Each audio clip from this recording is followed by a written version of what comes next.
Pemirsa, Singapura akan mengubah cara mereka dalam menangani COVID-19. Pemerintah setempat berencana untuk hidup bersama virus corona. Pernyataan pemerintah Singapura ini berarti akan menganggap COVID seperti penyakit endemik lainnya, sebagaimana halnya flu biasa.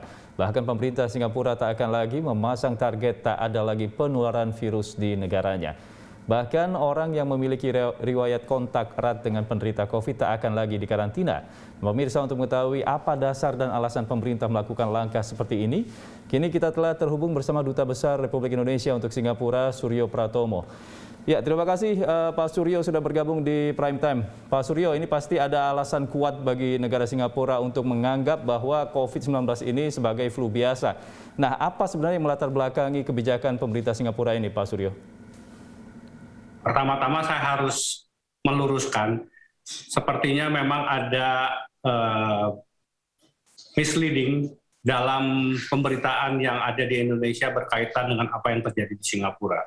Apa yang disampaikan di media sebetulnya di luar konteks dari apa yang disampaikan para menteri Singapura kepada masyarakat di Singapura.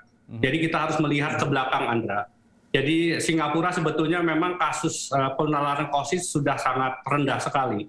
Sehingga kemudian selama 10 bulan boleh dikatakan tidak ada kasus. Tetapi tiba-tiba tanggal 8 Mei, itu Singapura dikagetkan ada virus varian B1617. Yang kemudian jumlah penularannya begitu banyak karena yang paling mengejutkan mengena pada orang-orang yang ada di frontliner. Ya, ini mereka yang bekerja di Bandara Changi dan di rumah sakit. Itulah yang membuat pada tanggal 12 Mei pemerintah Singapura menginjak rem kembali. Jadi orang yang tadinya boleh keluar rumah 8 orang dibatasi 2 orang. Kemudian semua makan di restoran dilarang, tempat kebugaran juga ditutup, bioskop ditutup, dan orang hanya boleh keluar untuk kepentingan-kepentingan yang khusus. Itu yang terjadi selama sebulan terakhir, dan kasusnya naik turun sehingga kemudian akhirnya pemerintah memutuskan untuk melonggarkan kembali karena sudah bisa dikendalikan walaupun kasus penularan B1617 masih terjadi.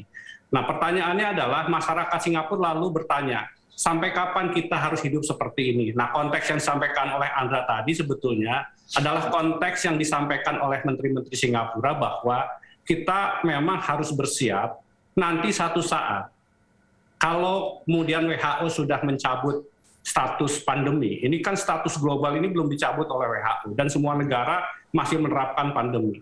Nanti kalau sudah dicabut, bukan berarti kemudian COVID-nya hilang, karena COVID itu tidak pernah akan hilang. COVID akan ada berada di sekitar kita. Nah, kita harus hidup berdampingan. Sebetulnya pesan seperti ini pernah disampaikan Presiden Joko Widodo di awal-awal COVID-19 terjadi di Indonesia, bahwa ke depan ini akan seperti penyakit flu, bahwa virus itu ada di sekitar kita dan kita harus menerima satu saat kita akan tertular. Tetapi dengan kemudian obat yang nanti akan kelak ditemukan, kemudian kita disiplin dan menerapkan protokol kesehatan, faktor fatalitasnya itu bisa diturunkan. Ini yang sebetulnya disampaikan oleh Singapura, bukan berarti Singapura kemudian tidak menganggap lagi atau menganggap COVID-19 seperti flu, tetapi nanti satu saat, jadi in the future, jadi dikatakan bahwa kita harus menyiapkan roadmap, peta jalan ke depan, ketika kemudian COVID-19 itu bukan lagi menjadi pandemi, tetapi menjadi endemi yang akan selalu ada di Singapura. Begitu, Andra. Ya, artinya kebijakan untuk menganggap bahwa COVID ini menjadi flu biasa itu tidak akan diterapkan dalam waktu dekat, tapi menyesuaikan ketika memang pandemi ini sudah mulai berakhir, baru nanti akan diterapkan kebijakan seperti itu, Mas Tommy, ya? Betul, jadi disampaikan oleh Menteri Lawrence Wong dan juga Menteri Gan Kim Yong bahwa kita harus bersiap-siap ke depan, bahwa sekali lagi kita tidak akan bersih dari COVID-19 karena itu akan selalu ada di sekitar kita, tetapi kita lebih tahu, karena itu sebetulnya pesan yang disampaikan, ayo sama-sama kita jaga dulu bagaimana COVID ini bisa kita kendalikan serendah mungkin. Kalau itu kita telah berhasil, maka Singapura akan kembali ke new normal, akan masuk ke era new normal di mana kita berdampingan dengan COVID. Bahkan para menteri itu dalam tulisannya di Straits Times menyatakan bahwa ke depan mungkin kita bisa akan bepergian kembali, tetapi ke depan mungkin kalau kita keluar negeri harus menggunakan paspor vaksin. Itu hal-hal yang sekali lagi kondisi if clause ya, jadi sesuatu yang jika akan terjadi kelak, tetapi ke depan itu akan menjadi bagian dari kehidupan masyarakat di Singapura. Ya, ini seperti ada disinformasi kebijakan pemerintah Singapura dengan masyarakat di tanah air karena sudah heboh sekali bahwa banyak yang mendapatkan informasi bahwa pemerintah Singapura akan segera mengalihkan status COVID ini menjadi flu biasa. Nah, ini yang harus menjadi perhatian juga bagi masyarakat kita. Tapi yang patut kita cermati adalah saat ini seperti apa sebenarnya kebijakan dari pemerintah Singapura terhadap pelonggaran yang ada di sana, Mas Tommy? Sekarang ini mulai tanggal 14 Juni kita boleh keluar rumah 5 orang, tetapi kalau kita makan di restoran hanya boleh berdua.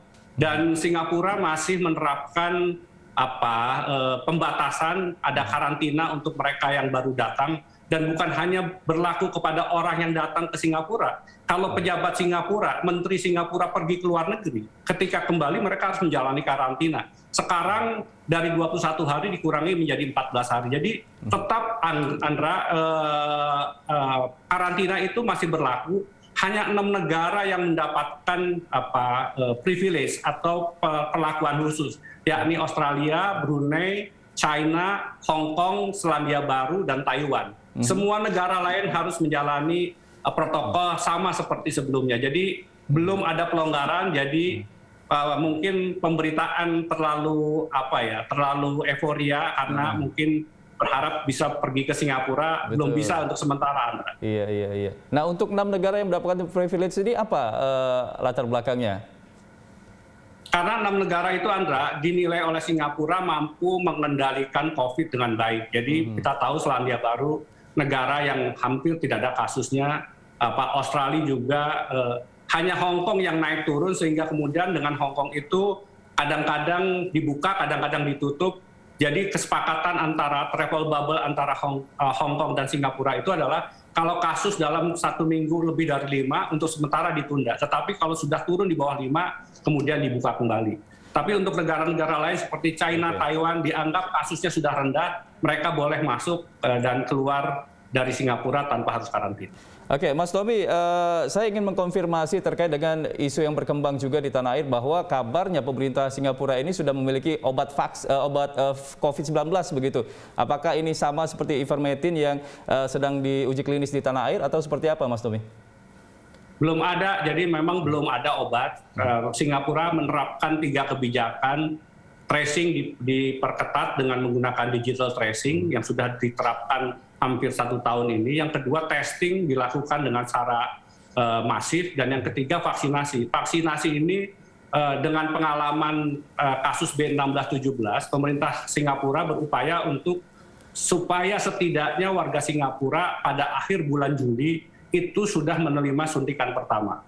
Dan tanggal 9 Agustus ketika merayakan ulang tahun kemerdekaannya, diharapkan 2/3 dari masyarakat Singapura sudah fully vaccinated, jadi sudah mendapatkan 2 kali suntikan. Itu Anda. Oke, kalau misalnya terkait dengan obat ivermectin ini, bagaimana respon dari pemerintah Singapura? Kalau Singapura tidak menerapkan kebijakan seperti itu, jadi sekali lagi obat itu kan belum juga di-approve juga oleh WHO. Hanya beberapa kasus menunjukkan bahwa dengan obat yang untuk obat cacing itu memang ada hasil yang positif. Tetapi sekali lagi itu bukan obat yang memang murni bisa dipakai untuk kepentingan COVID-19 karena itu tidak diterapkan di Singapura. Singapura lebih pendekatannya preventif daripada kuratif. Jadi sekali lagi protokol kesehatan diperketat, orang tidak boleh keluar rumah tanpa menggunakan masker, diminta untuk tidak lebih dari 5 orang, tidak boleh makan di luar lebih dari 2 orang. Hal-hal seperti itu Andra yang diterapkan di Singapura. Oke, Mas Tommy, Indonesia kan ada di luar 6 negara yang mendapatkan privilege dari Singapura. Nah, ini bagaimana masyarakat Indonesia, prosedurnya seperti apa ketika memang harus datang ke Singapura? Apa yang harus dijalani prosedurnya? Sejauh ini yang diizinkan masuk ke Singapura dari Indonesia kalau kepentingan berkaitan dengan kemanusiaan. Jadi kalau memang orang itu berobat, nanti izinnya melalui dokter kepada Kementerian Kesehatan. Nanti Kementerian Kesehatan Singapura yang melihat orang ini perlu memang dirawat atau tidak di Singapura. Yang kedua adalah kalau memang ada kunjungan resmi untuk kepentingan bisnis atau kunjungan kenegaraan. Jadi undangan dari pemerintah Singapura untuk menteri-menteri atau pejabat Indonesia berkunjung ke Singapura. Oke, terakhir Mas Tommy, kira-kira apa himbauan Anda kepada masyarakat Indonesia yang nampaknya sudah kadung euforia dengan informasi bahwa Singapura ini akan melakukan kebijakan bahwa COVID ini sebagai flu biasa? Ya, sebetulnya kita semua sudah cukup lelah lebih dari 1 tahun harus menghadapi COVID. Semua negara juga lelah, tetapi satu-satunya jalan sekarang adalah bagaimana menurunkan angka penularan dan menurunkan positivity rate. Ini yang sebetulnya tantangan kita, bagaimana positivity rate di Indonesia bisa di bawah 5% kembali. Salah satu caranya adalah mari kita bersama-sama untuk minimal 2 minggu, Angga, itu tidak keluar rumah kalau tidak ada hal yang penting. Kalau kita bersama-sama mau disiplin, sama dengan Singapura, setelah 2 minggu orang tidak keluar rumah, tinggal di rumah, kecuali kalau memberi kebutuhan makanan, itu kasusnya bisa menurun kok. Dan pelajaran kita bulan Maret dan April 2020 menunjukkan kalau kita sama-sama menjaga pergerakan kita, itu bisa menurunkan kasus penularan karena memang carrier dari COVID-19 itu adalah manusia. Virusnya sendiri tidak pernah bergerak, tetapi karena manusianya bergerak, kemudian terjadilah penyebaran dan penularan. Karena itu, mari kita sama-sama menerapkan protokol kesehatan, dan yang paling utama, tinggal di rumah kalau tidak ada kepentingan untuk keluar. Baik, terima kasih Mas Tommy atas informasinya. Selamat kembali bertugas dan tetap menjaga kesehatan begitu Mas Tommy. Terima kasih. Terima kasih, Andra. Ya, Suryo Pratomo, Duta Besar Republik Indonesia untuk Singapura sudah bergabung bersama kami di Prime Time.